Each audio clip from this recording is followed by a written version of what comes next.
But don't you dare call it Metroidvania. I will personally come to your house and slap you right in the mouth.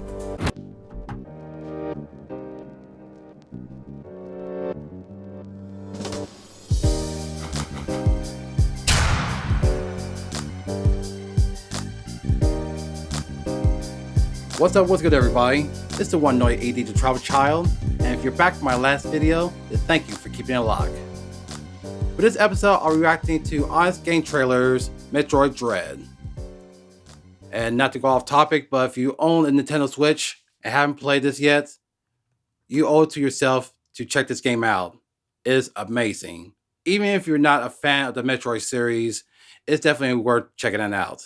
But no other guys at Honest Trailers, they like to rip on movies and TV shows and video games. So I'm interested in what crazy things they got to say about Metroid Episode 5. Now it's been a minute since I reacted to an Honest trailer, but I never reacted to Honest game trailers. So if there's any episodes that I should react to, then let me know down in the comments below. But anyway, let's not waste any more time and get right to it. Anyway, without further ado, and a 3, 2, 1, let's jam.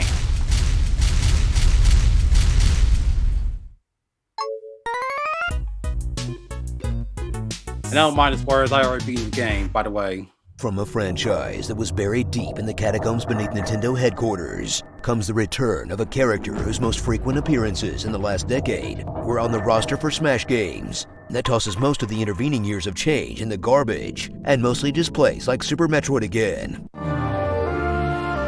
True, but better.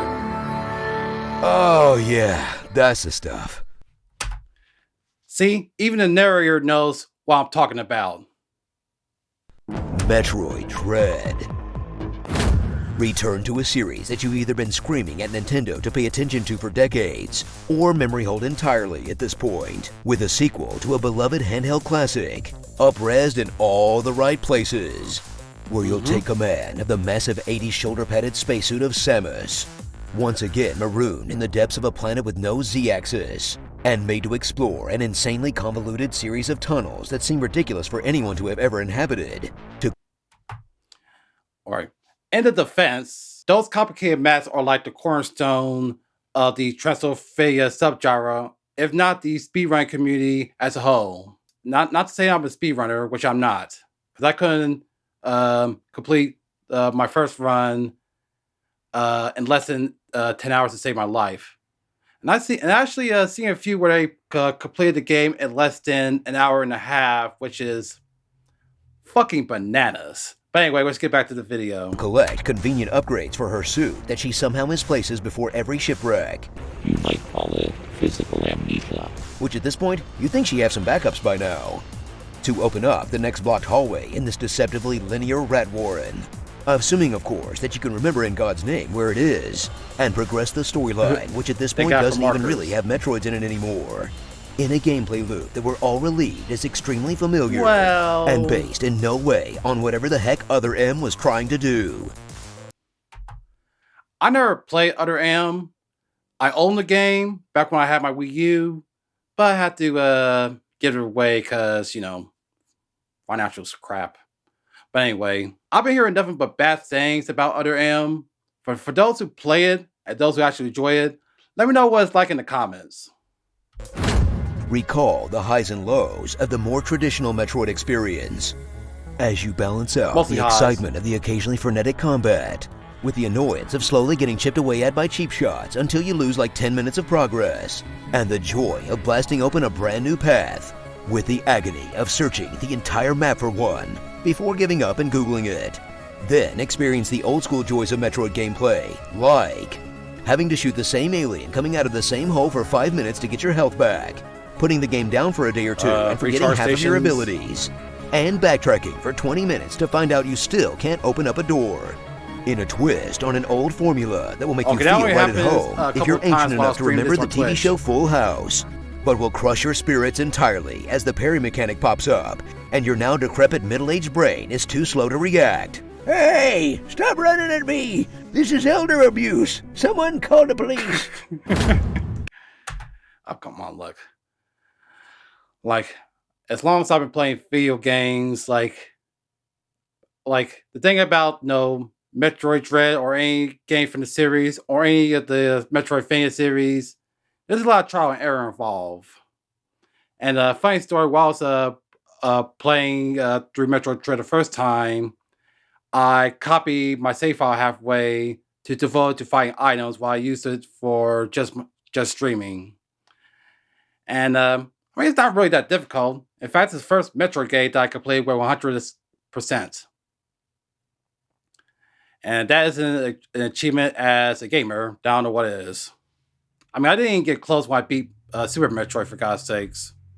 Cower in terror at the horror twist Nintendo put on Metroid Dread.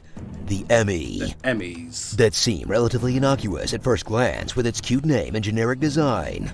Right up to the point it shoots a big needle right into your brain, as you occasionally enter sectors with these unkillable enemies that will hunt you down and insta-kill you if you don't time a quick-time event just right, which you mostly won't unless you get lucky with one of your panic button mashes. Then watch yourself get drained over and over again as you're thrown all the way back to the beginning, to eventually panic run to the rightest looking parts of the map at full speed, juking the thing like you're playing professional tag. And yes, that's a real thing. And eventually get past the mean robot man to fight a weird eyeball thing that turns your gun hand into an even bigger gun hand that you'll use to blast the metal behemoth to Kingdom Come, then steal its powers like you're some sort of Mega Man. In an addition, that's a nice change-up from the standard Metroid loop that effectively triggers that fight or flight by accurately capturing what it feels like to get run down by the Terminator. Luckily for Samus, her armor is strong enough to withstand the pure butt clench she must feel getting chased, because I'm pretty sure I pinched right through my denim.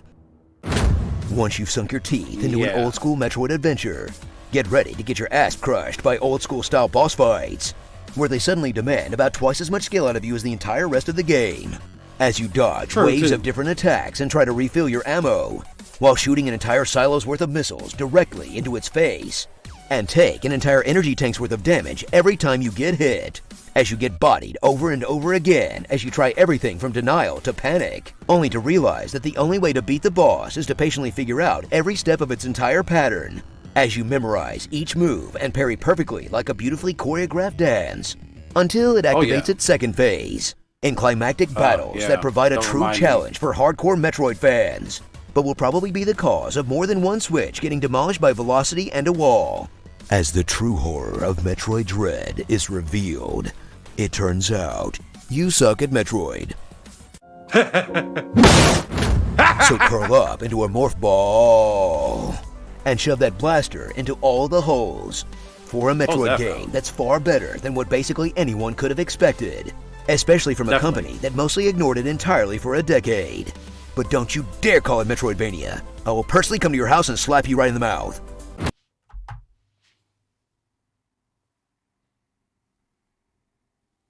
Here I am. And I said earlier. Starring Spamus Gunhand, Boston Dynamics GLaDOS, Uncle-in-Law Brain, Skeksis in Space, Speak and Spell, and a Metroid ton of backtracking. Are faced with overwhelming power. Accept your helplessness. Sekiro, Samus die twice. Okay, but did we ever find out what actually happens to Samus when she goes into the morph ball? Does she shrink? She crushed into a slurry and reformed? People demand answers, man. Tell us what you'd like to hear in my epic voice in the comments below. One shall stand, one shall fall. The spice extends life. The spice expands consciousness. The spice is vital to space travel. Football is life. Due to the high demand, we're never gonna do an honest trailer for either Dragon Age or Metal Slug. I was acting. Or was I? I gotta say, they didn't really hold back. When they speak the truth, they speak the truth. And it points out a lot of mistakes I made during my playthrough on Switch, including a hell of a lot of backtracking. And for what? 100% of items. But yeah, I like it go. Like, this is my first time doing a reaction of honest game trailers. I've done a few reactions to game trailers, and I will put up a link somewhere on the screen or in the description. And if there's any other honest trailers or honest game trailers I should react to, let me know down in the comments. What do y'all think of honest game trailers, Metroid Dread? By the way, if you haven't played yet, you must do so. Love it? Hate it? And for those who play Metroid Dread, what's your favorite part about the game without the spoilers, of course? Also, let me know what other episodes of honest trailers and honest game trailers I should react to down there. And as always, if you like this video, if you want to see more, be sure to give this video a like, share it, and keep a lock on that subscribe button and notification bell so you never miss another video. But until next time, this is the one and only ADtheTribalChild saying, take care of yourselves, be good to each other, as always, keep it locked. Let me know down in the description below. And if you like, did I say description or comment? Fuck.